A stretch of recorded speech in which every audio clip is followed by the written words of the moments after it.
तुद आगे अरदास हमारी, जियो पिंड सब तेरा। कहो नानक सब तेरी वडियाई, कोई नाऊ ना जाने मेरा।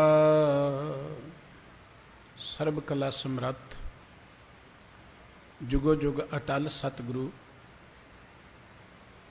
चवर छत्र तख्त दे मालिक, जहरा जहूर अते हाजरा हजूर। साहिब श्री गुरु ग्रंथ साहिब जी की पावन पवित्र हजूरी विच सुभाईमान परम सत्कार जो गुरु रूप खालसा साध संगत जी, वाहिगुरु जी का खालसा वाहिगुरु जी की फतेह। वाहिगुरु जी की बख्शिश हुई है जो सतगुरु गुरु हरकृष्ण साहिब जी महाराज के पावन पुरब की खुशी विच चल रहे दीवान च हाजरियां भरन का सुभाग प्राप्त होया है। गुरु के कीर्तनिया पासों आप जी ने गुरबाणी कीर्तन का आनंद माणे है। जो असी गुरमत नूं पढ़ते हाँ, गुर इतिहास नूं पढ़ते हाँ,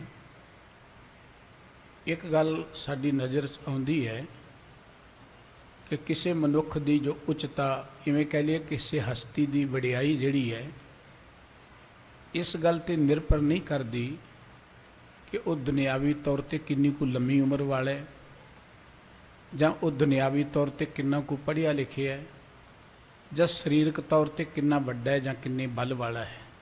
सगों उहदी वडियाई इस गल ते निर्भर करती है कि वह आत्मक तौर पर किन्ना उच्चा है। आत्मक तौर पर उच्चा उठण दे लई उहदी जोत ते जुगत की है। जोत दा अर्थ है कि उहदे अंदर जो रब्बी अनुभव है, रब्बी प्रकाश है, वो कित्थों तक प्रगट है। जुगत अर्थ कि उहदे जीवन का जो ढंग है, जो उन्हें जीवन शैली अपनाई है, वो किहो जी है।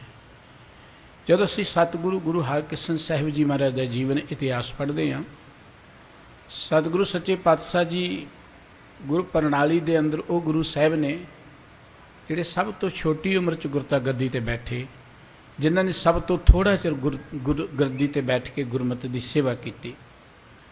पर जदों असी सतगुरु जी का यह समा पढ़ते हैं, ये बड़ा चुनौतियां भरिया समा सी, और जिस बहादरी, जिस सूरबीरता दे नाल जां जिस अपनी दूर दृष्टि दे नाल सतगुरु जी ने इस हालात का सामना किया, उस गल तो पता लगता है कि आप जी अंदर गुरु नानक साहिब जी की जोत प्रकाशमान सी।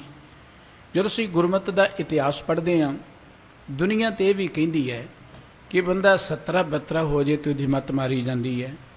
पर एक बन्ने सतगुरु गुरु अमरदास जी महाराज 62 साल की उम्र विच गुरु की हजूरी चाहते ने, 10-12 साल सेवा करते हैं, गुरता गद्दी ते बैठ के किन्ना चिर वो मनुखता की सेवा करते हैं। इसका मतलब कि ये जो वडियाई है किसी उम्र की मुथाज नहीं है। दूसरे बने गुरु हरकृष्ण साहिब जी महाराज 5.25 साल की उम्र है जब गुरता गद्दी ते बैठते हैं, फिर भी वो एडी वड्डी आलमगीरी हुकूमत जिहड़ी गुरमत के विरुद्ध साजिशां रचदी है, ਉਹਦੀ को पेश नहीं जान देंगे, जां इवें कह लो ਉਹਦੀਆਂ ਗੱਲਾਂ ਦਾ सतगुरु जी बड़ी दलेरी नाल जवाब दिंदे ने। एक बन्ने असीं इतिहास पढ़ते हैं, सतगुरु जी के साहिबजादे छोटियां छोटियां उम्रां दे अंदर वड्डियां शहादतां कर जाते हैं। 5 साल 7 साल की उम्र को बहुत वड्डी उम्र नहीं है। दूसरे बन्ने बाबा दीप सिंह जी वर्गे महान शहीद 80-80 साल की उम्र च वो कारनामे कर जाते हैं जिन्हों चढ़दी जवानी वाले भी नहीं कर सकते। ਇਹਦਾ मतलब कि ये बहादरी, ये उच्चता ਜਾਂ शख्सियत की वडियाई जिहड़ी है, ये उम्र की मुथाज नहीं है। वैसे भी बाहरी तौर पर आप देखिए ना, कई बार पत्थर बहुत वड्डा होंदा है पर हीरा उहदे मुकाबले ते बड़ा छोटा जिहा होंदा है। हीरे की किड्डी वड्डी कीमत हुंदी है, पत्थर ते भावें जिड्डा मर्जी वड्डा होए उहदे मुकाबले नहीं पहुँच सकता। भाई गुरदास जी ने एक बड़ियां सोहणियां उदाहरणां दित्तियां ने कि जैसे हीरा हाथ में तनक सै दिखाई देत, मोल की दमकन भरत भंडार जी। हीरा देखण नूं निका जिहा, उहदा मुੱਲ किन्ना वड्डा पै जांदा है। बोड़ दा बीज भी निका जिहा हुंदा है पर उह चों किड्डा वड्डा दरख्त निकल आउंदा है। कहण तो भाव यह है कि किसी मनुख की हस्ती की वडियाई जां उच्चता जिहड़ी है, उहनूं असीं उम्र के हिसाब नाल नहीं नाप सकते, जां उहदे सरीरक बल जां बाहरी विद्या के हिसाब नाल नहीं नाप सकते। वो निर्भर करता है कि वह आत्मक तौर पर किन्ना को रोशन है जां किन्ना को महान है। गुरु हरकृष्ण साहिब जी महाराज का जब जीवन इतिहास पढ़ते हैं, 7 जुलाई 1656 ਈਸਵੀ ਨੂੰ ਕੀਰਤਪੁਰ ਸਾਹਿਬ ਜੀ ਵਿੱਚ ਆਪ ਜੀ ਪ੍ਰਗਟ ਹੁੰਦੇ ਨੇ। ਸਤਿਗੁਰੂ ਗੁਰੂ ਹਾਰੇ ਸਾਹਿਬ ਜੀ ਮਹਾਰਾਜ, ਮਾਤਾ ਕ੍ਰਿਸ਼ਨ ਕੌਰ ਜੀ, ਇਹਨਾਂ ਦੇ ਦੋ ਬੇਟੇ ਸਨ। ਵੱਡੇ ਸਨ ਬਾਬਾ ਰਾਮ ਰਾਏ ਜੀ, ਛੋਟੇ ਸਨ ਗੁਰੂ ਹਰਕ੍ਰਿਸ਼ਨ ਸਾਹਿਬ ਜੀ ਜੋ ਗੁਰੂ ਬਣੇ ਨੇ। ਸੋ ਬਾਬਾ ਰਾਮ ਰਾਏ ਜੀ ਬੜੇ ਇੰਟੈਲੀਜੈਂਟ ਸਨ, ਬੜੇ ਸਿਆਣੇ ਸਨ। ਹਰਕ੍ਰਿਸ਼ਨ ਸਾਹਿਬ ਜੀ ਬਚਪਨ ਤੋਂ ਹੀ ਰੱਬੀ ਸੁਭਾਅ ਵਾਲੇ ਸਨ।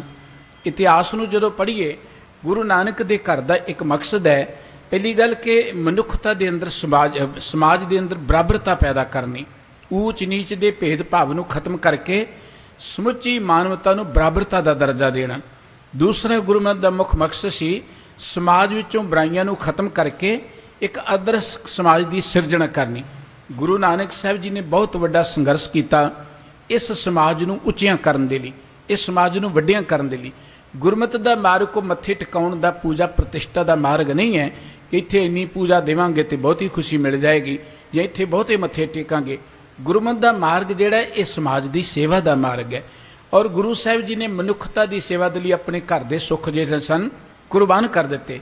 ਗੁਰੂ ਨਾਨਕ ਸਾਹਿਬ ਜੀ ਮਹਾਰਾਜ ਨੇ ਜਿੱਥੇ ਵਰਣ ਵਣ ਦੇ ਵਿਰੁੱਧ, ਊਚ ਨੀਚ ਦੇ ਭੇਦਭਾਵ ਦੇ ਵਿਰੁੱਧ, ਜਾਤ ਪਾਤ ਦੇ ਵਿਰੁੱਧ ਜਾਂ ਕਰਮ ਕਾਂਡਾਂ ਦੇ ਵਿਰੁੱਧ, ਜਾਂ ਉਹ ਉੱਚ ਸ਼੍ਰੇਣੀਆਂ ਜਿਹੜੇ ਭਾਵੇਂ ਹਾਕਮ ਵਰਗ ਸੀ, ਭਾਵੇਂ ਸ਼ਾਸਕ ਵਰਗ ਸੀ, ਭਾਵੇਂ ਧਾਰਮਿਕ ਵਰਗ ਸੀ, ਜਿਹੜੇ ਮਨੁੱਖਤਾ ਦੇ ਉੱਪਰ ਜ਼ੁਲਮ ਕਰਦੇ ਸਨ, ਸਤਿਗੁਰੂ ਜੀ ਨੇ ਰੱਜ ਕੇ ਉਹਨਾਂ ਦੀ ਵਿਰੋਧਤਾ ਕੀਤੀ, ਉਹਨਾਂ ਨੂੰ ਲਲਕਾਰਿਆ।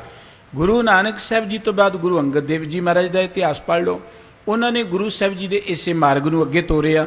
ਸਤਿਗੁਰੂ ਸ੍ਰੀ ਗੁਰੂ ਅਮਰਦਾਸ ਜੀ ਮਹਾਰਾਜ ਨੇ ਵੀ ਇਸੇ ਮਾਰਗ ਤੇ ਚੱਲਦਿਆਂ ਜਾਤ ਪਾਤ, ਵਹਿਮ ਭਰਮ, ਪਖੰਡ, ਸਮਾਜ ਵਿੱਚ ਜਿਹੜੀ ਦਰਜੇਬੰਦੀ ਸੀ ਉਹਨੂੰ ਖਤਮ ਕੀਤਾ।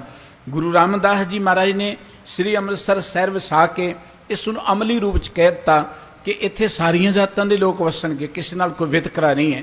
ਸ੍ਰੀ ਗੁਰੂ ਅਰਜਨ ਦੇਵ ਜੀ ਮਹਾਰਾਜ ਨੇ ਇੱਕ ਮਾਡਲ ਮਨੁੱਖਤਾ ਦੇ ਸਾਹਮਣੇ ਰੱਖਿਆ ਕਿ ਸਾਡਾ ਸਮਾਜ ਕਿਹੋ ਜਿਹਾ ਹੋਣਾ ਚਾਹੀਦਾ ਹੈ, ਜਿੱਥੇ ਇੱਕ ਬ੍ਰਾਹਮਣ ਵੀ ਉੱਥੇ ਬੈਠੇ, ਇੱਕ ਜੁੱਤੀਆਂ ਗੰਢਣ ਵਾਲਾ ਵੀ ਉਹਨੂੰ ਸਨਮਾਨ ਮਿਲੇ, ਇੱਕ ਹਾਲ ਵਾਹੁਣ ਵਾਲੇ ਨੂੰ ਵੀ ਉਹੀ ਬਰਾਬਰਤਾ ਮਿਲੇ, ਇੱਕ ਰਾਜੇ ਨੂੰ ਵੀ ਉਹੀ ਸਨਮਾਨ ਮਿਲੇ, ਇੱਕ ਹਿੰਦੂ ਨੂੰ ਵੀ ਉਹੀ ਦਰਜਾ ਮਿਲੇ, ਇੱਕ ਮੁਸਲਮਾਨ ਨੂੰ ਵੀ ਉਹੀ ਦਰਜਾ ਮਿਲੇ। ਗੁਰਬਾਣੀ ਵਿੱਚ ਸਤਿਗੁਰੂ ਜੀ ਨੇ ਸਾਰੇ ਭਗਤ ਜਨ ਜਿਹੜੇ ਕਿਰਤੀ ਸਨ, ਵੱਖ-ਵੱਖ ਸਮਾਜ ਦੇ ਖਿੱਤਿਆਂ ਨਾਲ ਸੰਬੰਧਿਤ ਸਨ, ਉਹਨਾਂ ਨੂੰ ਇੱਕ ਥਾਂ ਤੇ ਬਿਠਾ ਕੇ ਦੁਨੀਆ ਦੇ ਸਾਹਮਣੇ ਇੱਕ ਰੋਲ ਮਾਡਲ ਕਾਇਮ ਕਰ ਦਿੱਤਾ। ਗੁਰੂ ਅਰਜਨ ਦੇਵ ਜੀ ਮਹਾਰਾਜ ਤੋਂ ਬਾਅਦ ਗੁਰੂ ਹਰਗੋਬਿੰਦ ਸਾਹਿਬ ਜੀ ਮਹਾਰਾਜ ਆਏ। ਜਦੋਂ ਹਕੂਮਤ ਨੇ ਗੁਰਮਤਿ ਇਨਕਲਾਬ ਨੂੰ ਦਬਾਉਣ ਦੇ ਲਈ ਆਪਣਾ ਰਾਜਨੀਤਿਕ ਰੋਹਬ ਝਾੜਨਾ ਚਾਹਿਆ, ਇੱਕ ਵੇਰਾ ਨਹੀਂ 4 ਵੇਰਾਂ ਸਤਿਗੁਰੂ ਜੀ ਤੇ ਹਮਲੇ ਕੀਤੇ। ਸਤਿਗੁਰੂ ਸੱਚੇ ਪਾਤਸ਼ਾਹ ਜੀ ਨੇ ਉਹਨਾਂ ਦਾ ਡਟ ਕੇ ਮੁਕਾਬਲਾ ਕੀਤਾ। ਔਰ ਸਤਿਗੁਰੂ ਜੀ ਦੀ ਅਗਵਾਈ ਵਿੱਚ ਜਿਹੜੇ ਜਾਗਰੂਕ ਹੋ ਚੁੱਕੇ ਲੋਕ ਸਨ, ਜਿਨ੍ਹਾਂ ਦੇ ਅੰਦਰ ਸਵੈਮਾਨ ਤੇ ਅਣਖ ਪੈਦਾ ਹੋ ਚੁੱਕੀ ਸੀ, ਉਹਨਾਂ ਨੇ ਮੁਗਲਿਆ ਹਕੂਮਤ ਦਾ ਡਟ ਕੇ ਮੁਕਾਬਲਾ ਕੀਤਾ ਔਰ ਇਹਨਾਂ ਜੰਗਾਂ ਵਿੱਚ ਹਕੂਮਤ ਨੂੰ ਭਾਜੜ ਪਾ ਦਿੱਤੀ। ਗੁਰੂ ਹਰਗੋਬਿੰਦ ਸਾਹਿਬ ਜੀ ਮਹਾਰਾਜ ਦਾ ਜੰਗਾਂ ਲੜਨਾ ਇੱਕ ਮਜਬੂਰੀ ਸੀ। ਜੰਗਾਂ ਲੜਨਾ ਗੁਰਮਤਿ ਦਾ ਕੋਈ ਮਾਰਗ ਨਹੀਂ ਹੈ, ਪਰ ਜਿੱਥੇ ਗਰੀਬਾਂ ਤੇ ਜ਼ੁਲਮ ਹੋਵੇ, ਜਿੱਥੇ ਸਮਾਜ ਤੇ ਅਤਿਆਚਾਰ ਹੋਵੇ, ਉੱਥੇ ਸਤਿਗੁਰੂ ਜੀ ਨੇ ਇਸ ਹਥਿਆਰ ਨੂੰ ਜਾਂ ਜੰਗੀ ਸ਼ਕਤੀ ਨੂੰ ਜਾਇਜ਼ ਕਰਾਰ ਦਿੱਤਾ। ਗੁਰੂ ਹਰਗੋਬਿੰਦ ਸਾਹਿਬ ਜੀ ਨੇ ਦੱਸਣ ਦੇ ਲਈ ਕਿ ਜੰਗਾਂ ਲੜਨਾ ਸਾਡਾ ਸ਼ੌਂਕ ਨਹੀਂ ਹੈ, ਇਹ ਹਕੂਮਤ ਨੂੰ ਇੱਕ ਜਵਾਬ ਸੀ। ਗੁਰੂ ਹਾਰੇ ਸਾਹਿਬ ਜੀ ਗੁਰਗੱਦੀ ਤੇ ਬੈਠੇ, ਉਹਨਾਂ ਨੂੰ ਸਤਿਗੁਰੂ ਜੀ ਨੇ ਸਾਰੀ ਫੌਜੀ ਸ਼ਕਤੀ ਦਿੱਤੀ, ਪਰ ਨਾਲ ਇੱਕ ਗੱਲ ਕਹਿਤੀ, ਹਕੂਮਤ ਦੇ ਨਾਲ ਕੋਈ ਮੇਲ ਵਰਤਣ ਨਹੀਂ ਰੱਖਣਾ। ਜਿੰਨਾ ਚਿਰ ਹਕੂਮਤ ਆਪਣੀਆਂ ਗਲਤੀਆਂ ਨੂੰ ਪ੍ਰਵਾਨ ਨਹੀਂ ਕਰਦੀ, ਜਿਹਨੂੰ ਆਪਾਂ ਨਾ ਮਿਲ ਵਰਤਣ ਲਹਿਰ ਕਹਿੰਦੇ ਆ, ਇਹ ਸਭ ਤੋਂ ਪਹਿਲਾਂ ਗੁਰੂ ਹਰਿਰਾਏ ਸਾਹਿਬ ਜੀ ਮਹਾਰਾਜ ਦੇ ਸਮੇਂ ਹੋਈ। ਗੁਰੂ ਹਰਿਰਾਏ ਸਾਹਿਬ ਜੀ ਮਹਾਰਾਜ ਗੁਰਤਾ ਗੱਦੀ ਤੇ ਬੈਠੇ, ਉਧਰ ਧੀਰਮਲ ਨਿਤ ਸਾਜ਼ਿਸ਼ਾਂ ਰਚਦਾ ਰਹਿੰਦਾ ਸੀ। ਉਹਨੇ ਜਦੋਂ ਔਰੰਗਜ਼ੇਬ ਗੱਦੀ ਤੇ ਬੈਠਾ, ਸਤਿਗੁਰੂ ਜੀ ਦੇ ਵਿਰੁੱਧ ਉਹਨੂੰ ਭੜਕਾਇਆ, ਔਰ ਇਸ ਕਰਕੇ ਕਿ ਸ਼ਾਇਦ ਮੈਨੂੰ ਕਿਤੇ ਗੱਦੀ ਮਿਲ ਜਾਏਗੀ, ਇਸ ਦੀ ਚੁੱਕ ਵਿੱਚ ਆ ਗਏ ਕੁਝ ਔਰੰਗਜ਼ੇਬ ਮੁਤਸਵੀ ਸੀ, ਮੁਸਲਮਾਨ ਮਤ ਤੋਂ ਬਿਨਾਂ ਹੋਰ ਜਿਹੜੇ ਇੱਥੋਂ ਦੇ ਮਤ ਸਨ ਉਹਨਾਂ ਨੂੰ ਦਬਾਉਣਾ ਚਾਹੁੰਦਾ ਸੀ। ਵੈਸੇ ਵੀ ਜੋ ਗੁਰਮਤਿ ਦਾ ਇਨਕਲਾਬ ਸੀ ਸਹਿਜੇ ਸਹਿਜੇ ਵੱਧਦਾ ਜਾਂਦਾ ਸੀ, ਇਹਨਾਂ ਦੀਆਂ ਅੱਖਾਂ 'ਚ ਰੜਕਦਾ ਸੀ।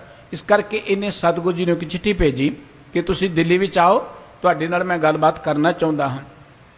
ਸਤਿਗੁਰੂ ਜੀ ਨੇ ਜਵਾਬ ਦਿੱਤਾ ਕਿ ਸਾਡਾ ਤੇਰੇ ਨਾਲ ਕੋਈ ਤਾਲਮੇਲ ਨਹੀਂ ਹੈ, ਕਿਉਂਕਿ ਗੁਰੂ ਹਰਿਰਾਏ ਸਾਹਿਬ ਜੀ ਨੇ ਕਿਹਾ ਸੀ ਕਿ ਮਲੇਸ਼ ਦੇ ਮੱਥੇ ਨਹੀਂ ਲੱਗਣਾ, ਜਿਹਨੂੰ ਆਪਾਂ ਕਹਿੰਦੇ ਨਾਮ ਮਿਲ ਵਰਤਨ ਰਹਿ, ਕੋਈ ਮੇਲ ਜੋਲ ਨਹੀਂ ਰੱਖਣਾ ਹਕੂਮਤ ਦੇ ਨਾਲ।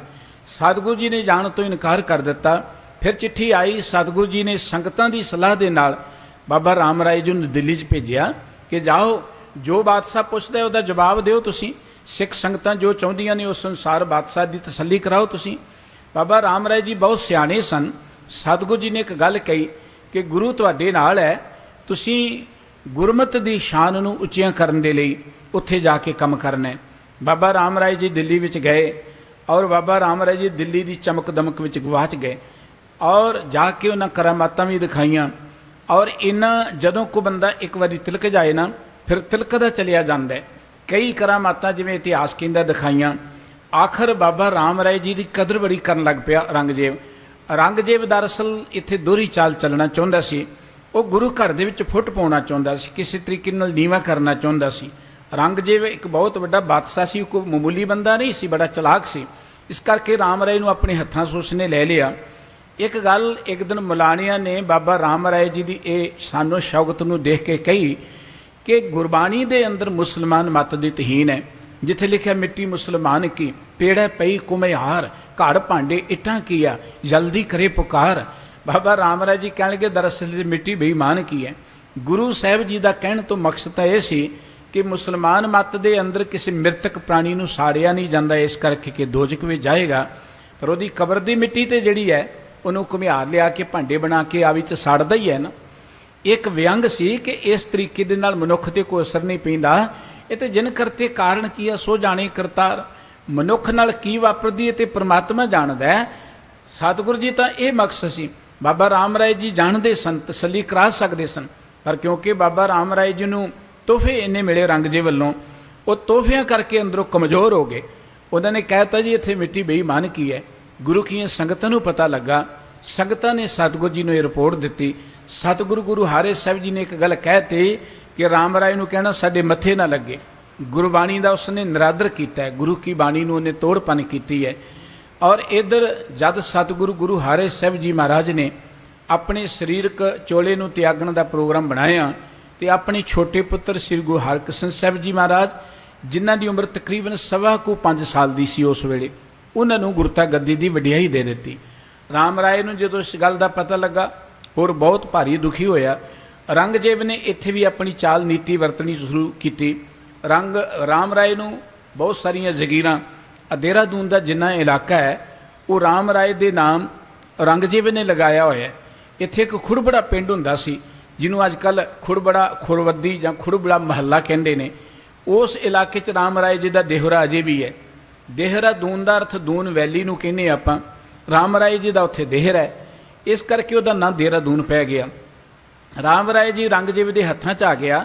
राम राय जी ने अपनी इस सुपने नूं पूरियां करन लई कि गुरता गद्दी मैनूं मिल जाए, रंगजेब नूं चुकिया कि जे तुसीं करामात ही देखना चाहुंदे हो तो मेरे छोटे भरा नूं बुलाओ, वो गुरती दे गद्दी ते बैठे ने, तो ज़्यादा करामातां वाले ने।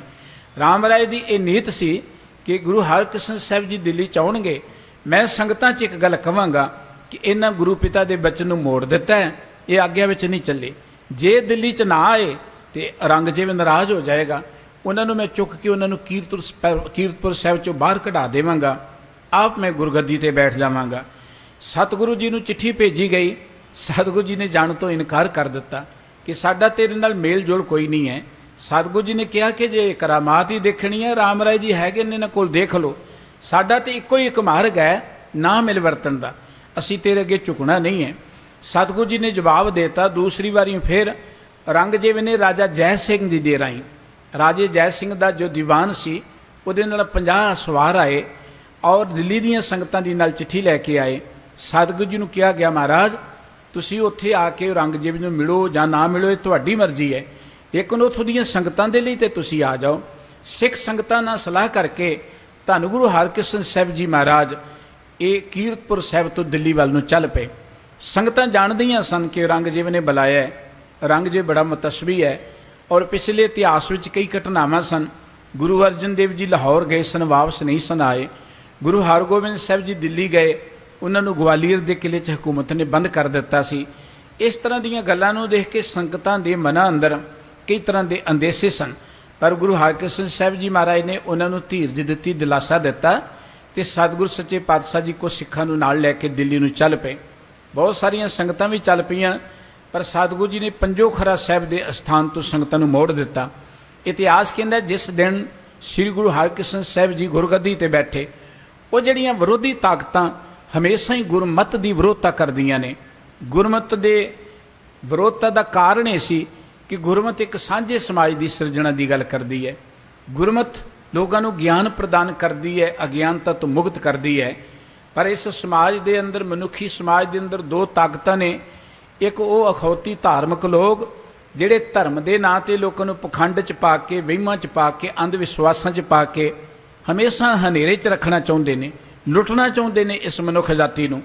ਇੱਕ ਉਹ ਲੋਕ ਬੜੇ ਦੁਖੀ ਸਨ ਗੁਰਮਤਿ ਦੇ ਪ੍ਰਚਾਰ ਤੋਂ। ਇੱਕ ਕੁਝ ਉਹ ਰਾਜਨੀਤਿਕ ਤਾਕਤਾਂ ਜਿਨ੍ਹਾਂ ਦਾ ਕੰਮ ਸੀ ਕਿ ਲੋਕਾਂ ਨੂੰ ਲੜਾਈ ਜਾਓ, ਧਰਮਾਂ ਦੇ ਨਾਂ 'ਤੇ, ਜਾਤ ਪਾਤ ਦੇ ਨਾਂ 'ਤੇ ਵੰਡ ਕੇ ਰੱਖੋ ਅਤੇ ਇਹਨਾਂ ਨੂੰ ਗੁਲਾਮ ਬਣਾ ਕੇ ਆਪਣੀਆਂ ਰਾਜਗੱਦੀਆਂ ਕਾਇਮ ਰੱਖੋ। ਗੁਰਮਤਿ ਨੇ ਇਹਨਾਂ ਦੋਵਾਂ ਪੱਖਾਂ ਦੀ ਵਿਰੋਧਤਾ ਕੀਤੀ। ਉਹ ਲੋਕੀ ਗੁਰਮਤਿ ਦੇ ਵਿਰੋਧੀ ਬਣ ਗਏ। ਇਹਨਾਂ ਲੋਕਾਂ ਦੀਆਂ ਸਾਜ਼ਿਸ਼ਾਂ ਸਦਕਾ ਹੀ ਗੁਰੂ ਅਰਜਨ ਦੇਵ ਜੀ ਦੀ ਸ਼ਹਾਦਤ ਹੋਈ। ਇਹ ਲੋਕੀ ਹੀ ਗੁਰੂ ਹਰਗੋਬਿੰਦ ਸਾਹਿਬ ਜੀ ਵਿਰੁੱਧ ਚੁਗਲੀਆਂ ਕਰਦੇ ਰਹੇ। ਗੁਰੂ ਨਾਨਕ ਸਾਹਿਬ ਜੀ ਦੇ ਸਮੇਂ ਤੋਂ ਇਹ ਲੋਕ ਵਿਰੋਧਤਾ ਕਰਦੇ ਰਹੇ। ਉਹ ਤਾਕਤਾਂ ਬੜੀਆਂ ਦੁਖੀ ਸਨ। ਜਿਸ ਵੇਲੇ ਸਤਿਗੁਰੂ ਜੀ ਗੁਰਗੱਦੀ 'ਤੇ ਬੈਠੇ, ਉਹਨਾਂ ਦੀ ਚੜ੍ਹ ਮੱਚ ਗਈ। ਇਸ ਕਰਕੇ ਕਿ ਹੁਣ ਇੱਕ 5 ਕੁ ਸਾਲ ਦਾ ਬੱਚਾ ਜਿਹੜਾ ਹੈ ਉਹ ਗੁਰੂ ਨਾਨਕ ਸਾਹਿਬ ਜੀ ਦੇ ਪੰਥ ਨੂੰ ਕਿਵੇਂ ਸੰਭਾਲ ਲਏਗਾ। ਹੁਣ ਇਹਨਾਂ ਵਿੱਚ ਉਹ ਗੱਲ ਨਹੀਂ ਰਹੇਗੀ। ਲੋਕਾਂ 'ਚ ਉਹਨਾਂ ਨੇ ਪ੍ਰਚਾਰਨਾ ਸ਼ੁਰੂ ਕਰ ਦਿੱਤਾ ਕਿ ਹੁਣ ਗੁਰੂ ਨਾਨਕ ਸਾਹਿਬ ਜੀ ਦੇ ਘਰ 'ਚ ਉਹ ਗੱਲ ਨਹੀਂ ਜੋ ਗੁਰੂ ਨਾਨਕ ਸਾਹਿਬ ਜੀ ਦੇ ਵੇਲੇ ਸੀ। ਇੱਕ ਬੱਚਾ ਕੀ ਅਗਵਾਈ ਕਰ ਸਕਦਾ ਹੈ। ਇਤਿਹਾਸ ਕਹਿੰਦਾ ਹੈ ਉਹਨਾਂ ਕਈ ਸਾਜ਼ਿਸ਼ਾਂ ਰਚੀਆਂ। ਜਦੋਂ ਕੀਰਤਪੁਰ ਸਾਹਿਬ ਜੀ ਵਿੱਚ ਸਤਿਗੁਰੂ ਜੀ ਸਨ, ਉਦੋਂ ਵੀ ਇਹੋ ਜਿਹੇ ਲੋਕਾਂ ਨੇ ਬੜੀਆਂ ਚਾਲਾਂ ਚੱਲ ਕੇ ਕਈ ਰੋਗੀਆਂ ਨੂੰ ਲੈ ਆਉਣਾ ਇੱਥੇ। ਇੱਕ ਦਿਨ ਦੀ ਗੱਲ ਹੈ, ਸਤਿਗੁਰੂ ਸੱਚੇ ਪਾਤਸ਼ਾਹ ਜੀ ਪਾਲਕੀ 'ਤੇ ਬੈਠ ਕੇ ਬਾਹਰ ਨੂੰ ਜਾ ਰਹੇ ਸਨ। ਇੱਕ ਬ੍ਰਾਹਮਣ ਰੋਗੀ ਸੀ, ਉਸ ਨੂੰ ਲਿਆ ਕੇ ਸਤਿਗੁਰੂ ਜੀ ਦੀ ਪਾਲਕੀ ਅੱਗੇ ਪਾ ਦਿੱਤਾ ਗਿਆ, ਇਸ ਨੀਅਤ ਦੇ ਨਾਲ ਕਿ ਇਹ ਰੋਗੀ ਹੈ, ਕੋਹੜ ਦਾ ਰੋਗੀ ਹੈ। ਜੇ ਸਤਿਗੁਰੂ ਜੀ ਦਾ ਰੋਗ ਦੂਰ ਨਾ ਕਰ ਸਕੇ, ਅਸੀਂ ਲੋਕਾਂ 'ਚ ਪ੍ਰਚਾਰ ਕਰਾਂਗੇ ਕਿ ਗੁਰੂ ਨਾਨਕ ਦੇ ਘਰ ਦੀ ਤਾਕਤ ਹੁਣ ਖਤਮ ਹੋ ਗਈ ਹੈ। ਲੋਕਾਂ 'ਚ ਨਿਰਾਸ਼ਤਾ ਪੈਦਾ ਹੋਏਗੀ। ਲੋਕਾਂ ਨੂੰ ਤੋੜਨ ਦਾ ਇੱਕ ਤਰੀਕਾ ਇਹਨਾਂ ਨੇ ਬਣਾਇਆ। ਇਤਿਹਾਸ ਕਹਿੰਦਾ ਉਹ ਰੋਗੀ ਸਤਿਗੁਰੂ ਜੀ ਦੀ ਪਾਲਕੀ ਅੱਗੇ ਆ ਕੇ ਫਰਿਆਦ ਕਰਨ ਲੱਗਾ, ਮਹਾਰਾਜ ਗੁਰੂ ਨਾਨਕ ਦਾ ਘਰ ਹੈ, ਕਿਰਪਾ ਕਰਕੇ ਮੈਨੂੰ ਰੋਗ ਤੋਂ ਮੁਕਤ ਕਰ ਦਿਓ। ਸਤਿਗੁਰੂ ਜੀ ਸਹਿਜ ਨਾਲ ਪਾਲਕੀ 'ਚੋਂ ਬਾਹਰ ਆਏ, ਰੋਗੀ ਨੂੰ ਦਿਲਾਸਾ ਦਿੱਤਾ। ਇਤਿਹਾਸ ਕਹਿੰਦਾ ਸਤਿਗੁਰੂ ਜੀ ਨੇ ਇੱਕ ਰੁਮਾਲ ਦਿੱਤਾ, ਨਾਲ ਇਹ ਗੱਲ ਕਹੀ ਕਿ ਰੋਜ਼ ਪ੍ਰਮਾਤਮਾ ਦੇ ਪਿਆਰ ਜੁੜਿਆ ਕਰ, ਰੁਮਾਲ ਫੇਰਿਆ ਕਰ। ਔਰ ਇਹ ਵੀ ਅਸੀਂ ਜਾਣਦੇ ਹਾਂ ਕੀਰਤਪੁਰ ਸਾਹਿਬ ਜੀ ਵਿੱਚ ਬਹੁਤ ਵੱਡਾ ਦਵਾਖਾਨਾ ਵੀ ਸੀ, ਜਿਸ ਦਵਾਖਾਨੇ 'ਚੋਂ ਦਾਰਾ ਸ਼ਿਕੋਹ ਨੂੰ ਦਵਾਈ ਮਿਲੀ ਸੀ। ਸਤਿਗੁਰੂ ਜੀ ਨੇ ਦਵਾ ਦਾਰੂ ਵੀ ਦਿੱਤਾ ਹੋਏਗਾ। ਉਹ ਕੋਹੜ ਦਾ ਰੋਗੀ ਠੀਕ ਹੋ ਗਿਆ। ਵਿਰੋਧੀਆਂ ਦੇ ਮੂੰਹ ਜਿਹੜੇ ਸਨ ਬੰਦ ਹੋ ਗਏ, ਲੇਕਿਨ ਉਹ ਸਾਜ਼ਿਸ਼ਾਂ ਕਰਨੋਂ ਹਟੇ ਨਹੀਂ ਹੈ। ਸਤਿਗੁਰੂ ਜੀ ਕੀਰਤਪੁਰ ਸਾਹਿਬ ਤੋਂ ਦਿੱਲੀ ਨੂੰ ਚੱਲ ਪਏ। ਦਿੱਲੀ 'ਚ ਜਾਂਦਿਆਂ ਰਸਤੇ 'ਚ ਵੀ ਸਾਜ਼ਿਸ਼, ਲਾਲ ਚੰਦ ਨਾਂ ਦਾ ਇੱਕ ਪੰਡਤ ਸੀ, ਜਿਹਨੇ ਸਤਿਗੁਰੂ ਜੀ ਨੂੰ ਆ ਕੇ ਸਵਾਲ ਕਰ ਦਿੱਤਾ। ਸਿੱਖਾਂ ਨੂੰ ਕਹਿਣ ਲੱਗਾ, ਨਾਮ ਰੱਖਿਆ ਸ੍ਰੀ ਗੁਰੂ ਹਰਕ੍ਰਿਸ਼ਨ ਸਾਹਿਬ ਜੀ ਮਹਾਰਾਜ, ਏਡਾ ਵੱਡਾ ਨਾਮ ਹੈ, ਦੁਆਪਰ 'ਚ ਹੋਏ ਨੇ ਸ੍ਰੀ ਕ੍ਰਿਸ਼ਨ ਜੀ ਜਿਨ੍ਹਾਂ ਨੇ ਗੀਤਾ ਉਚਾਰਨ ਕੀਤੀ ਹੈ, ਇਹ ਗੀਤਾ ਦੇ ਅਰਥ ਕਰ ਸਕਦੇ ਨੇ? ਪੰਡਤ ਨੇ ਸੋਚਿਆ ਬੱਚੇ ਜਏ ਨੇ, ਸ਼ਾਇਦ ਇਹ ਕਰ ਨਹੀਂ ਸਕਣਗੇ। ਸਤਿਗੁਰੂ ਜੀ ਕੋਲ ਖਬਰ ਆਈ। ਸਤਿਗੁਰੂ ਜੀ ਕਹਿਣਗੇ, ਪੰਡਤ ਜੀ ਜੇ ਮੈਂ ਅਰਥ ਕਰ ਦਿੱਤੇ ਤੇ ਤੁਹਾਡੇ ਮਨ 'ਚ ਸੰਸਾ ਰਹੇਗਾ ਕਿ ਮੈਂ ਗੁਰੂ ਘਰ ਜਨਮਿਆ, ਕਿਤੋਂ ਸਿੱਖ ਲਏ ਹੋਣਗੇ, ਇਹਦੇ ਕੋਈ ਵੀ ਕਰ ਦੇਵੇਗਾ। ਕਹਿੰਦੇ ਨੇ ਛੱਜੂ ਝੀਵਰ ਇਹ ਗੁਰੂ ਕਾ ਸੇਵਕ ਵੀ ਸੀ ਔਰ ਅਨਪੜ੍ਹ, ਕਦੀ ਸਕੂਲ ਨਹੀਂ ਗਿਆ, ਕਿਰਤ ਕਰਨ ਵਾਲਾ, ਪਾਣੀ ਲੋਕਾਂ ਦਾ ਢੋਣਾ। ਉਹਨੂੰ ਲਿਆ ਕੇ ਬਿਠਾ ਦਿੱਤਾ। ਸਤਿਗੁਰੂ ਜੀ ਨੇ ਆਪਣੀ ਸੋਟੀ ਦੇ ਸਾਰੇ ਨਾਲ ਉਹਨੂੰ ਪ੍ਰੇਰਣਾ ਕੀਤੀ। ਜੋ ਸ਼ਲੋਕ ਪੰਡਤ ਜੀ ਨੇ ਪੜ੍ਹੇ, ਭਾਈ ਛੱਜੂ ਜੀ ਨੇ ਉਹਦੇ ਬੜੇ ਸਰਲ ਅਰਥ ਕਰ ਦਿੱਤੇ। ਕਹਿਣ ਲੱਗੇ ਗੀਤਾ ਦਾ ਸਾਰ ਇਹੀ ਹੈ ਨਾ ਕਿ ਆਤਮਾ ਅਮਰ ਹੈ, ਕੋਈ ਜੰਮਦਾ ਮਰਦਾ ਨਹੀਂ ਹੈ। ਔਰ ਇਹ ਜਦੋਂ ਬਚਨ ਕੇ ਉਹ ਪੰਡਤ ਚੁੱਪ ਕਰ ਗਿਆ ਕਿ ਇੱਕ ਉਹ ਵਿਅਕਤੀ ਜਿਹਨੂੰ ਅਸੀਂ ਬਿਲਕੁਲ ਗੂੰਗਾ ਸਮਝਦੇ ਸਾਂ ਜਾਂ ਕਮਲਾ ਸਮਝਦੇ ਸਾਂ, ਇਹਨੇ ਮਹਾਨ ਅਰਥ ਕਰ ਸਕਦਾ ਹੈ। ਪੰਡਤ ਗੁਰੂ ਚਰਨਾਂ 'ਤੇ ਝੁਕ ਪਿਆ, ਉਹਦਾ ਹੰਕਾਰ ਟੁੱਟ ਗਿਆ। ਦਰਅਸਲ ਸਤਿਗੁਰੂ ਸੱਚੇ ਪਾਤਸ਼ਾਹ ਜੀ ਦੀਆਂ ਨਜ਼ਰਾਂ 'ਚ ਪੰਡਤ ਤੇ ਆਮ ਵਿਅਕਤੀ ਬਰਾਬਰ ਸਨ। ਪੰਡਤ ਚਾਹੁੰਦਾ ਸੀ ਮੈਨੂੰ ਕੋਈ ਵਿਸ਼ੇਸ਼ ਸਨਮਾਨ ਮਿਲੇਗਾ, ਪਰ ਜਦੋਂ ਉਹਦਾ ਹੰਕਾਰ ਟੁੱਟ ਗਿਆ, ਗੁਰੂ ਚਰਨਾਂ 'ਤੇ ਝੁਕ ਗਿਆ। ਇਤਿਹਾਸ ਕਹਿੰਦਾ ਸਤਿਗੁਰੂ ਸੱਚੇ ਪਾਤਸ਼ਾਹ ਜੀ ਪਹੁੰਚਦੇ ਨੇ ਦਿੱਲੀ ਦੇ ਵਿੱਚ। ਦਿੱਲੀ 'ਚ ਵੀ ਜਾ ਕੇ ਇਹਨਾਂ ਤਾਕਤਾਂ ਨੇ ਸਤਿਗੁਰੂ ਸੱਚੇ ਪਾਤਸ਼ਾਹ ਜੀ ਦੀ ਪਰਖ ਲੈਣੀ ਚਾਹੀ। ਮੈਂ ਬੇਨਤੀ ਕੀਤੀ ਕਿ ਗੁਰਮਤਿ ਦਾ ਮਾਰਗ ਹੈ ਸਮਾਜ ਨੂੰ ਉੱਚੀਆਂ ਚੁੱਕਣ ਦਾ ਮਾਰਗ, ਸਮਾਜ ਵਿੱਚ ਬਰਾਬਰਤਾ ਦਾ ਮਾਰਗ, ਸਮਾਜ ਵਿੱਚੋਂ ਕੁਰੀਤੀਆਂ ਨੂੰ ਦੂਰ ਕਰਨ ਦਾ ਮਾਰਗ। ਜਦੋਂ ਅਸੀਂ ਗੁਰੂ ਹਰਕ੍ਰਿਸ਼ਨ ਸਾਹਿਬ ਜੀ ਦਾ ਇਤਿਹਾਸ ਪੜ੍ਹਦੇ ਹਾਂ, ਬੇਅੰਤ ਘਟਨਾਵਾਂ ਹੁੰਦੀਆਂ ਨੇ ਜੋ ਸਮਾਜ ਵਿੱਚ ਕੁਰੀਤੀਆਂ ਪਸਰੀਆਂ, ਉਹਦੇ ਵਿਰੁੱਧ ਸਤਿਗੁਰੂ ਜੀ ਨੇ ਕਿੱਡਾ ਵੱਡਾ ਇਨਕਲਾਬ ਖੜਾ ਕੀਤਾ। ਜਿਹੜੇ ਧੀਆਂ ਦੇ ਨਾਲ ਵਿਤਕਰਾ ਕਰਦੇ ਨੇ, ਜਿਵੇਂ ਜੰਮਦੀਆਂ ਧੀਆਂ ਨੂੰ ਮਾਰ ਦੇਣਾ ਇੱਕ ਬਹੁਤ ਵੱਡੀ ਬੁਰਾਈ ਸੀ, ਉਹ ਭਾਵੇਂ ਅੱਜ ਵੀ ਕਿਸੇ ਨਾ ਕਿਸੇ ਰੂਪ ਸਾਡੇ 'ਚ ਹੈ। ਉਦੋਂ ਜੰਮਦੀਆਂ ਧੀਆਂ ਨੂੰ ਮਾਰਦੇ ਸਨ, ਹੁਣ ਜੰਮਣ ਤੋਂ ਪਹਿਲਾਂ ਹੀ ਮਾਰ ਦਿੰਦੇ ਨੇ। ਢੰਗ ਹੀ ਬਦਲਿਆ ਹੋਇਆ ਹੈ। ਗੁਰੂ ਸਾਹਿਬ ਜੀ ਨੇ ਉਹਨਾਂ ਨੂੰ ਸੰਗਤ 'ਚ ਪ੍ਰਵਾਨ ਨਾ ਕੀਤਾ। ਸਾਨੂੰ ਵੀ ਇਹ ਗੱਲ ਚੇਤੇ ਰੱਖਣੀ ਚਾਹੀਦੀ ਹੈ। ਭਾਵੇਂ ਬੜੇ ਚਲਾਕੀਆਂ ਦੇ ਨਾਲ ਅੱਜ ਆਪਾਂ ਦੇਖਦੇ ਹਾਂ ਧੀਆਂ ਨੂੰ ਇਸ ਜਗਤ ਵਿੱਚ ਆਉਣ ਦਾ ਮੌਕਾ ਨਹੀਂ ਦਿੱਤਾ ਜਾਂਦਾ, ਪਰ ਆਪਾਂ ਬਾਹਰੋਂ ਜਿੰਨੇ ਮਰਜ਼ੀ ਚੰਗੇ ਬਣ ਕੇ ਗੁਰੂ ਦੇ ਕੋਲ ਆ ਜਾਈਏ, ਗੁਰੂ ਦੇ ਦਰ 'ਤੇ ਕਦੀ ਪ੍ਰਵਾਨ ਨਹੀਂ ਹੋ ਸਕਦੇ। ਉਹ ਲੋਕੀ ਜਿਹੜੇ ਨਸ਼ਿਆਂ ਨੂੰ ਵਰਤਦੇ ਨੇ, ਉਹਨਾਂ ਦੇ ਵਿਰੁੱਧ ਸਤਿਗੁਰੂ ਸੱਚੇ ਪਾਤਸ਼ਾਹ ਜੀ ਨੇ ਇਨਕਲਾਬ ਕੀਤਾ। ਨਸ਼ੇ ਵਰਗੀਆਂ ਬਲਾਮਤਾਂ ਤੋਂ ਬਚਣ ਦੀ ਪ੍ਰੇਰਣਾ ਕੀਤੀ। ਚੋਰਾਂ ਨੂੰ, ਠੱਗਾਂ ਨੂੰ, ਜੇਬ ਕਤਰਿਆਂ ਨੂੰ ਸਤਿਗੁਰੂ ਸੱਚੇ ਪਾਤਸ਼ਾਹ ਜੀ ਨੇ ਉਪਦੇਸ਼ ਦਿੱਤਾ ਕਿ ਭਾਈ ਜ਼ਿੰਦਗੀ ਨੂੰ ਵਧੀਆ ਬਣਾਓ, ਇਹਨਾਂ ਬਲਾਮਤਾਂ ਤੋਂ ਬਚੋ। ਸਤਿਗੁਰੂ ਸੱਚੇ ਪਾਤਸ਼ਾਹ ਜੀ ਦਾ ਮਕਸਦ ਸਿਰਫ ਸਮਾਜ ਵਿੱਚ ਇੱਕ ਆਦਰਸ਼ਕ ਕਦਰਾਂ ਕੀਮਤਾਂ ਪੈਦਾ ਕਰਨਾ ਸੀ। ਸਤਿਗੁਰੂ ਜੀ ਦਿੱਲੀ 'ਚ ਜਾਂਦੇ ਨੇ, ਜਿੱਥੇ ਗੁਰਦੁਆਰਾ ਬੰਗਲਾ ਸਾਹਿਬ ਹੈ, ਇਹ ਰਾਜਾ ਜੈ ਸਿੰਘ ਦਾ ਬੰਗਲਾ ਸੀ, ਘਰ ਸੀ ਦਰਅਸਲ। ਔਰ ਕਿਉਂਕਿ ਸਤਿਗੁਰੂ ਜੀ ਦੂਰ ਰਹਿਣਾ ਚਾਹੁੰਦੇ ਸਨ ਹਕੂਮਤ ਤੋਂ, ਔਰੰਗਜ਼ੇਬ ਲਾਲ ਕਿਲੇ ਵੱਲ ਰਹਿੰਦਾ ਸੀ, ਇਹ ਦੂਰ ਸੀ, ਰਾਏ ਸੀਨੇ ਦਾ ਇਲਾਕਾ ਹੈ। ਇਸ ਥਾਂ ਤੇ ਸਤਿਗੁਰੂ ਸੱਚੇ ਪਾਤਸ਼ਾਹ ਜੀ ਦਾ ਨਿਵਾਸ ਰੱਖਿਆ ਗਿਆ। ਔਰ ਰਾਜਾ ਜੈ ਸਿੰਘ ਦੀ ਰਾਣੀ ਨੇ ਵੀ ਇਹ ਜਾਣ ਕੇ ਤੇ ਬਾਲਕ ਜੇ ਨੇ ਗੁਰੂ ਕਿਵੇਂ ਹੋ ਸਕਦੇ ਨੇ, ਪਰਖਣ ਦੀ ਨੀਅਤ ਧਾਰ ਲਈ। ਇਤਿਹਾਸ ਕਹਿੰਦਾ ਕਿ ਇੱਕ ਦਿਨ ਸਾਰੀਆਂ ਗੋਲੀਆਂ ਨੂੰ ਰਾਣੀਆਂ ਵਾਲੇ ਕੱਪੜੇ ਪਵਾ ਕੇ ਆਪ ਆਮ ਜੇ ਕੱਪੜੇ ਪਾ ਕੇ ਵਿੱਚ ਇਸ ਨੀਅਤ ਨਾਲ ਬੈਠ ਗਈ ਕਿ ਜੇ ਸਤਿਗੁਰੂ ਜੀ ਮੈਨੂੰ ਪਛਾਣ ਲੈਣਗੇ ਤੇ ਤਾਂ ਮੈਂ ਸਮਝਾਂਗੀ ਕਿ ਪੂਰਾ ਗੁਰੂ ਹੈ। ਸਤਿਗੁਰੂ ਸੱਚੇ ਪਾਤਸ਼ਾਹ ਜੀ ਆਏ, ਹੱਥ ਵਿੱਚ ਉਹਨਾਂ ਦੀ ਸੋਟੀ ਸੀ। ਹਰ ਬੀਬੀ ਦੇ ਸਿਰ ਤੇ ਰੱਖਦਿਆਂ ਕਿ ਇਹ ਵੀ ਰਾਣੀ ਨਹੀਂ ਹੈ, ਇਹ ਵੀ ਨਹੀਂ ਹੈ। ਆਖਰ ਜਿਹੜੀ ਪਟਰਾਣੀ ਸੀ ਉਹਦੇ ਕੋਲ ਜਾ ਕੇ ਬੈਠ ਕਹਿਣ ਲੱਗੇ ਇਹ ਮਹਾਰਾਣੀ ਹੈ। ਔਰ ਮਹਾਰਾਣੀ ਜਿਹੜੀ ਸੀ ਬੜੀ ਸ਼ਰਧਾ 'ਚ ਵੀ ਆਈ, ਪਿਆਰ 'ਚ ਆਇਆ, ਪਰ ਸਤਿਗੁਰੂ ਜੀ ਨੇ ਨਾਰਾਜ਼ਗੀ ਪ੍ਰਗਟ ਕੀਤੀ ਕਿ ਇਹ ਤੁਹਾਡਾ ਕਾਇਦਾ ਕਾਨੂੰਨ ਸਾਨੂੰ ਪ੍ਰਵਾਨ ਨਹੀਂ ਹੈ। ਦਿੱਲੀ ਰਹਿੰਦਿਆਂ ਔਰੰਗਜ਼ੇਬ ਨੇ ਸਤਿਗੁਰੂ ਜੀ ਨੂੰ ਮਿਲਣ ਦੇ ਲਈ ਯਤਨ ਕੀਤਾ। ਉਹ ਸੋਚਦਾ ਸੀ ਕਿ ਬੱਚੇ ਜਏ ਨੇ। ਇਤਿਹਾਸ ਕਹਿੰਦਾ ਕਿ ਸਤਿਗੁਰੂ ਜੀ ਦੇ ਲਈ ਖਿਡੌਣੇ ਵੀ ਭੇਜੇ ਗਏ ਕਿ ਜਿਵੇਂ ਬੱਚਾ ਹੁੰਦਾ ਖਿਡੌਣਿਆਂ ਤੇ ਰੀ ਜਾਏਗਾ, ਪਰ ਸਤਿਗੁਰੂ ਜੀ ਨੇ ਮਿਲਣ ਤੋਂ ਇਨਕਾਰ ਕਰ ਦਿੱਤਾ ਔਰ ਆਪਣੇ ਸ਼ਹਿਜ਼ਾਦੇ ਨੂੰ ਭੇਜਿਆ। ਗੁਰੂ ਸਾਹਿਬ ਜੀ ਨੇ ਇੱਕ ਸ਼ਲੋਕ ਸਤਿਗੁਰੂ ਜੀ ਦਾ ਕਿਆ ਖਾਦੇ ਕਿਆ ਪੈਦੇ ਹੋਏ ਸਤਿਗੁਰੂ ਸੱਚੇ ਪਾਤਸ਼ਾਹ ਜੀ ਨੇ ਲਿਖ ਕੇ ਭੇਜਿਆ ਔਰ ਔਰੰਗਜ਼ੇਬ ਨੂੰ ਸੁਨੇਹਾ ਦੇ ਦਿੱਤਾ, ਦੱਸ ਦਿੱਤਾ ਕਿ ਗੁਰੂ ਜੋਤ ਉਹੀ ਹੈ ਜੋ ਗੁਰੂ ਨਾਨਕ ਸਾਹਿਬ ਜੀ ਵਾਲੀ ਹੈ। ਉਹ ਇਹਨਾਂ ਹੀ ਦਿਨਾਂ ਅੰਦਰ ਦਿੱਲੀ ਦੇ ਅੰਦਰ ਇੱਕ ਬੜੀ ਤਗੜੀ ਭਿਆਨਕ ਬਿਮਾਰੀ ਪੈ ਗਈ, ਚੇਚਕ ਦੀ ਬਿਮਾਰੀ ਪੈ ਗਈ। ਗੁਰਮਤਿ ਦਾ ਇੱਕੋ ਇੱਕ ਮਕਸਦ ਹੈ ਮਨੁੱਖਤਾ ਦੀ ਸੇਵਾ। ਸਤਿਗੁਰੂ ਜੀ ਨੇ ਜਿੱਥੇ ਥਾਂ ਥਾਂ ਤੇ ਲੰਗਰ ਲਗਾਏ, ਲੋਕਾਂ ਨੂੰ ਦਵਾਈਆਂ ਦਿੱਤੀਆਂ, ਆਪਣੇ ਹੱਥੀਂ ਸਤਿਗੁਰੂ ਜੀ ਨੇ ਸੇਵਾ ਕਰਨੀ ਸ਼ੁਰੂ ਕਰ ਦਿੱਤੀ। ਇਹਨਾਂ ਦਿਨਾਂ 'ਚ ਦਿੱਲੀ ਦੇ ਲੋਕਾਂ ਦੀ ਬਹੁਤ ਭਾਰੀ ਸੇਵਾ ਸਤਿਗੁਰੂ ਜੀ ਨੇ ਕੀਤੀ। ਜਦੋਂ ਆਪਾਂ ਗੁਰਮਤਿ ਇਤਿਹਾਸ ਪੜ੍ਹਦੇ ਹਾਂ, ਗੁਰੂ ਨਾਨਕ ਸਾਹਿਬ ਜੀ ਨੇ ਕੋੜੀਆਂ ਦੀ ਝੁੱਗੀ 'ਚ ਵੀ ਜਾ ਕੇ ਉਹਨਾਂ ਦੀ ਬਾਂਹ ਫੜੀ। ਗੁਰੂ ਅਰਜਨ ਦੇਵ ਜੀ ਮਹਾਰਾਜ ਨੇ ਪੰਜਾਬ ਦੀ ਧਰਤੀ ਤੇ ਕਾਲ ਪੈ ਗਿਆ, ਲੋਕਾਂ ਦੇ ਘਰਾਂ 'ਚ ਜਾ ਕੇ, ਲਾਹੌਰ 'ਚ ਜਾ ਕੇ ਮੁਰਦਿਆਂ ਨੂੰ ਆਪ ਸੰਭਾਲਿਆ, ਦਵਾਈਆਂ ਦਿੱਤੀਆਂ, ਕੋੜਿਆਂ ਦੇ ਲਈ ਹਸਪਤਾਲ ਖੋਲ੍ਹੇ। ਗੁਰੂ ਹਰਗੋਬਿੰਦ ਸਾਹਿਬ ਜੀ ਨੇ ਗਿਲਟੀ ਤਾਪ ਪੈ ਗਿਆ ਕਸ਼ਮੀਰ ਦੇ ਇਲਾਕੇ 'ਚ, ਉੱਥੇ ਜਾ ਕੇ ਮਨੁੱਖਤਾ ਦੀ ਬੜੀ ਸੇਵਾ ਕੀਤੀ। ਗੁਰੂ ਹਰਿ ਸਾਹਿਬ ਜੀ ਨੇ ਵੱਡੇ ਦਵਾਖਾਨੇ ਖੋਲ੍ਹੇ ਲੋਕਾਂ ਦੀ ਸੇਵਾ ਦੇ ਲਈ। ਇਸ ਤਰ੍ਹਾਂ ਗੁਰੂ ਹਰਕ੍ਰਿਸ਼ਨ ਸਾਹਿਬ ਜੀ ਨੇ ਦਿੱਲੀ 'ਚ ਸੰਗਤਾਂ ਦੀ ਜਿੰਨੀ ਦਸਵੰਧ ਦੀ ਮਾਇਆ ਸੀ ਉਹ ਲੋਕਾਂ ਦੀ ਸੇਵਾ 'ਤੇ ਲਗਾਉਣੀ ਸ਼ੁਰੂ ਕਰ ਦਿੱਤੀ, ਆਪਣੀ ਹੱਥੀਂ ਸੇਵਾ ਕਰਨੀ ਸ਼ੁਰੂ ਕਰ ਦਿੱਤੀ।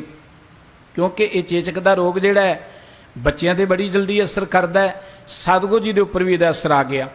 ਬੜਾ ਸਤਿਗੁਰੂ ਜੀ ਨੂੰ ਭਾਰੀ ਤਾਪ ਸਰੀਰ 'ਤੇ ਆ ਗਿਆ।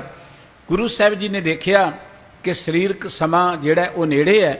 ਸਤਿਗੁਰੂ ਜੀ ਨੇ ਦੂਰ ਖੁੱਲ੍ਹੇ ਥਾਂ 'ਤੇ ਜਾਣ ਦੀ ਇੱਛਾ ਪ੍ਰਗਟ ਕੀਤੀ, ਜਿੱਥੇ ਗੁਰਦੁਆਰਾ ਬਾਲਾ ਸਾਹਿਬ ਜੀ ਹੈ। ਇਸ ਸਥਾਨ 'ਤੇ ਸਤਿਗੁਰੂ ਸੱਚੇ ਪਾਤਸ਼ਾਹ ਜੀ ਆ ਗਏ। ਸਾਖੀਕਾਰ ਲਿਖਦੇ ਕਿ ਔਰੰਗਜ਼ੇਬ ਨੇ ਇੱਥੇ ਵੀ ਮਿਲਣ ਦਾ ਯਤਨ ਕੀਤਾ, ਪਰ ਸਤਿਗੁਰੂ ਸੱਚੇ ਪਾਤਸ਼ਾਹ ਜੀ ਨੇ ਮਿਲਣ ਤੋਂ ਇਨਕਾਰ ਕਰ ਦਿੱਤਾ। ਆਖਰ ਜਿਸ ਵੇਲੇ ਸਤਿਗੁਰੂ ਸੱਚੇ ਪਾਤਸ਼ਾਹ ਜੀ ਬੇਹੋਸ਼ੀ ਦੀ ਹਾਲਤ ਵਿੱਚ ਸਨ, ਸੰਗਤਾਂ ਨੇ ਜਾਣਿਆ ਕਿ ਸਤਿਗੁਰੂ ਸੱਚੇ ਪਾਤਸ਼ਾਹ ਜੀ ਸਰੀਰ ਤਿਆਗ ਦੇਣਗੇ। ਸਤਿਗੁਰੂ ਜੀ ਨੇ ਸੰਗਤਾਂ ਨੂੰ ਬੁਲਾਇਆ। ਸੰਗਤਾਂ ਨੇ ਕਿਹਾ ਕਿ ਸਾਡਾ ਗੁਰੂ ਕੌਣ, ਕਿਹਦੇ ਲੜ ਲਗਾ ਕੇ ਚੱਲੇ ਹੋ? ਸਤਿਗੁਰੂ ਜੀ ਨੇ ਇੱਕ ਇਸ਼ਾਰਾ ਕੀਤਾ, ਬਾਬਾ ਬਕਾਲੇ। ਇਤਿਹਾਸ ਕਹਿੰਦਾ ਹੈ ਕਿ ਗੁਰੂ ਤੇਗ ਬਹਾਦਰ ਸਾਹਿਬ ਜੀ ਕੁਝ ਚਿਰ ਪਹਿਲਾਂ ਹੀ ਸਤਿਗੁਰੂ ਜੀ ਨੂੰ ਉੱਥੋਂ ਮਿਲ ਕੇ ਵੀ ਗਏ ਸਨ। ਗੁਰੂ ਹਰਕ੍ਰਿਸ਼ਨ ਸਾਹਿਬ ਜੀ ਮਹਾਰਾਜ ਦੀ ਜ਼ਿੰਦਗੀ ਦੇ ਜਦੋਂ ਅਸੀਂ ਕੰਮ ਦੇਖਦੇ ਹਾਂ, ਪਹਿਲੀ ਗੱਲ ਵਿਰੋਧੀਆਂ ਵੱਲੋਂ ਜਿਸ ਤਰੀਕੇ ਨਾਲ ਗੁਰਮਤਿ ਦੇ ਵਿਰੁੱਧ ਸਾਜ਼ਿਸ਼ਾਂ ਉਦੋਂ ਰਚੀਆਂ ਗਈਆਂ, ਗੁਰਮਤਿ ਇਨਕਲਾਬ ਨੂੰ ਨੀਵਿਆਂ ਕਰਨ ਦੇ ਲਈ, ਜਿਸ ਵਿਵੇਕ ਮਤ ਦੇ ਨਾਲ ਸਤਿਗੁਰੂ ਜੀ ਨੇ ਇਹਨਾਂ ਦਾ ਜਵਾਬ ਦਿੱਤਾ, ਜਿਵੇਂ ਬਾਬਾ ਰਾਮ ਰਾਏ ਜੀ ਨੇ ਛੜਯੰਤਰ ਰਚੇ, ਜਿਵੇਂ ਹਕੂਮਤ ਨੇ ਸਤਿਗੁਰੂ ਸੱਚੇ ਪਾਤਸ਼ਾਹ ਜੀ ਨੂੰ ਪਰਖਣਾ ਚਾਹਿਆ ਜਾਂ ਸਤਿਗੁਰੂ ਜੀ ਦੇ ਵਿਰੁੱਧ ਕਈ ਸਾਜ਼ਿਸ਼ਾਂ ਰਚੀਆਂ, ਔਰ ਜਿਸ ਤਰੀਕੇ ਨਾਲ ਸਤਿਗੁਰੂ ਜੀ ਨੇ ਸਮਾਜ 'ਚੋਂ ਬੁਰਾਈਆਂ ਨੂੰ ਦੂਰ ਕਰਨ ਦਾ ਯਤਨ ਕੀਤਾ, ਇਹ ਸਭ ਕੁਝ ਨੂੰ ਦੇਖਦਿਆਂ ਪਤਾ ਲੱਗਦਾ ਹੈ ਕਿ ਇਹਨੇ ਇਨਕਲਾਬੀ ਸਮੇਂ ਜਾਂ ਚੁਣੌਤੀਆਂ ਭਰੇ ਸਮੇਂ 'ਚ ਗੁਰੂ ਸਾਹਿਬ ਜੀ ਨੇ ਬੜੀ ਵਿਵੇਕ ਮਤ ਦੇ ਨਾਲ ਜਾਂ ਬੜੀ ਸੂਰਬੀਰਤਾ ਦੇ ਨਾਲ ਇਹਨਾਂ ਸਾਰੀਆਂ ਚੁਣੌਤੀਆਂ ਦਾ ਮੁਕਾਬਲਾ ਕਰਕੇ ਤੇ ਆਖਰ ਜੋ ਫੈਸਲਾ ਗੁਰਮਤਿ ਦੀ ਗੱਦੀ ਦਾ ਦਿੱਤਾ। ਕਿਉਂਕਿ ਆਪਾਂ ਕਹਿੰਦੇ ਬੱਚੇ ਫੈਸਲਾ ਨਹੀਂ ਕਰ ਸਕਦੇ, ਨਿਰਣਾ ਨਹੀਂ ਲੈ ਸਕਦੇ। ਇਹ ਕੋਈ ਮਾਮੂਲੀ ਫੈਸਲਾ ਨਹੀਂ ਹੈ ਕਿ ਸਤਿਗੁਰੂ ਜੀ ਨੇ ਆਪਣੇ ਸਰੀਰ ਤਿਆਗਣ ਤੋਂ ਪਹਿਲਾਂ ਸੰਗਤਾਂ ਨੂੰ ਗੁਰੂ ਤੇਗ ਬਹਾਦਰ ਸਾਹਿਬ ਜੀ ਦੇ ਲੜ ਲਗਾ ਦਿੱਤਾ। ਇਹ ਇੱਕ ਬੜੀ ਦੂਰ ਅੰਦੇਸ਼ੀ ਸੀ। ਔਰ ਇਹਨਾਂ ਹੀ ਗੱਲਾਂ ਤੋਂ ਪਤਾ ਲੱਗਦਾ ਹੈ ਜੋ ਭਾਈ ਸਾਹਿਬ ਜੀ ਦੇ, ਭਾਈ ਸੱਤਾ ਤੇ ਬਲਵੰਤ ਜੀ ਦੇ ਬਚਨ ਕਿ ਜੋਤ ਉਹ ਜੁਗਤ ਸਾਏ ਸਹਿ ਕਾਇਆ ਫਿਰ ਪਲਟੀਏ। ਜੋਤ ਗੁਰੂ ਨਾਨਕ ਸਾਹਿਬ ਜੀ ਵਾਲੀ ਸੀ, ਉਹ ਭਾਵੇਂ ਇੱਕ ਬਿਰਧ ਸਰੀਰ 'ਚ ਵਿਚਰੇ, ਉਹ ਭਾਵੇਂ ਇੱਕ ਬੱਚੇ ਦੇ ਸਰੀਰ 'ਚ ਵਿਚਰੇ, ਸਾਡੀ ਜੋਤ ਗੁਰੂ ਹੈ। ਸਤਿਗੁਰੂ ਗੁਰੂ ਹਰਿਕ੍ਰਿਸ਼ਨ ਸਾਹਿਬ ਜੀ ਮਹਾਰਾਜ, ਜਿਹਨਾਂ ਨੂੰ ਭਾਈ ਸਾਹਿਬ ਭਾਈ ਗੁਰਦਾਸ ਜੀ ਨੇ ਅਸ਼ਟਮ ਬਲਵੀਰਾ ਕਹਿ ਕੇ ਯਾਦ ਕੀਤਾ ਹੈ। ਅਸੀਂ ਰੋਜ਼ ਅਰਦਾਸ ਕਰਦੇ ਹਾਂ ਕਿ ਸ਼੍ਰੀ ਹਰਿਕ੍ਰਿਸ਼ਨ ਧਿਆਈ ਹੈ, ਜਿਹ ਡਿਠੈ ਸਭ ਦੁੱਖ ਜਾਏ। ਆਓ ਉਸ ਮਹਾਨ ਸਤਿਗੁਰੂ ਜੀ ਦੇ ਪਿਆਰ ਜੁੜੀਏ ਤੇ ਉਹਨਾਂ ਦੀ ਜ਼ਿੰਦਗੀ ਦੀਆਂ ਇਹ ਗੱਲਾਂ ਹਮੇਸ਼ਾ ਚੇਤੇ ਰੱਖੀਏ, ਯਾਦ ਰੱਖੀਏ। ਕਿਹੜੀਆਂ ਗੱਲਾਂ? ਕਿ ਸਮਾਜ ਵਿੱਚ ਕੁੜੀਆਂ ਨੂੰ ਮਾਰਨ ਵਾਲਿਆਂ ਨੂੰ ਕੋਈ ਥਾਂ ਨਹੀਂ, ਕੋਈ ਸਤਿਕਾਰ ਨਹੀਂ ਮਿਲਦਾ ਹੁੰਦਾ, ਨਸ਼ਿਆਂ ਵਾਲਿਆਂ ਨੂੰ ਕਦੀ ਥਾਂ ਨਹੀਂ ਮਿਲਦਾ ਹੁੰਦਾ, ਚੋਰ ਉਚੱਕੇ ਜਿਹੜੇ ਉਹ ਸਮਾਜ ਵਿੱਚ ਪ੍ਰਵਾਨ ਨਹੀਂ ਹੋ ਸਕਦੇ। ਅਸੀਂ ਵੀ ਸਮਾਜ 'ਚੋਂ ਇਹਨਾਂ ਬੁਰਾਈਆਂ ਨੂੰ ਦੂਰ ਕਰਨ ਦੇ ਲਈ ਗੁਰੂ ਦੇ ਦੱਸੇ ਮਾਰਗ 'ਤੇ ਚੱਲ ਕੇ ਯਤਨਸ਼ੀਲ ਰਹੀਏ। ਇਸ ਸਮਾਜ ਨੂੰ ਅਸੀਂ ਵਧੀਆ ਬਣਾਉਣਾ ਹੈ, ਗੁਰੂ ਸਾਹਿਬਾਨ ਦੇ ਦੱਸੇ ਮਾਰਗ 'ਤੇ ਚੱਲ ਕੇ ਵਧੀਆ ਬਣਾ ਸਕਦੇ ਹਾਂ। ਇੰਨੀਆਂ ਬੇਨਤੀਆਂ ਪ੍ਰਵਾਨ ਕਰਨੀਆਂ। ਔਰ ਸਤਿਗੁਰੂ ਜੀ ਦੇ ਪੁਰਬ ਦੀ ਖੁਸ਼ੀ 'ਚ ਬੜੇ ਸੋਹਣੇ ਪ੍ਰੋਗਰਾਮ ਪ੍ਰਬੰਧਕ ਜਨਾਂ ਵੱਲੋਂ ਉਲੀਕੇ ਗਏ ਨੇ। ਆਪ ਜੀ ਪਿਆਰ ਨਾਲ ਬੈਠ ਕੇ ਗੁਰਬਾਣੀ ਕੀਰਤਨ ਦਾ ਆਨੰਦ ਮਾਣੋ। ਮਾਨਯੋਗ ਭਾਈ ਸਾਹਿਬ ਭਾਈ ਜਗਤਾਰ ਸਿੰਘ ਜੀ ਗੁਰੂ ਕੇ ਪਿਆਰੇ ਕੀਰਤਨੀ ਆਪ ਜੀ ਦੀ ਸੇਵਾ 'ਚ ਆਏ ਨੇ। ਭਾਈ ਸਾਹਿਬ ਜੀ ਅਗਲਾ ਪ੍ਰੋਗਰਾਮ ਸਾਰਾ ਆਪ ਜੀ ਨੂੰ ਦਰਸਾਉਣਗੇ, ਉਹਨਾਂ ਪਾਸੋਂ ਸਰਵਣ ਕਰੋ। ਦਾਸ ਦੀ ਭੁੱਲ ਚੁੱਕ ਨੂੰ ਖਿਮਾ ਕਰਦਿਆਂ ਫਤਿਹ ਬੁਲਾਓ। ਵਾਹਿਗੁਰੂ ਜੀ ਕਾ ਖਾਲਸਾ, ਵਾਹਿਗੁਰੂ ਜੀ ਕੀ ਫਤਿਹ।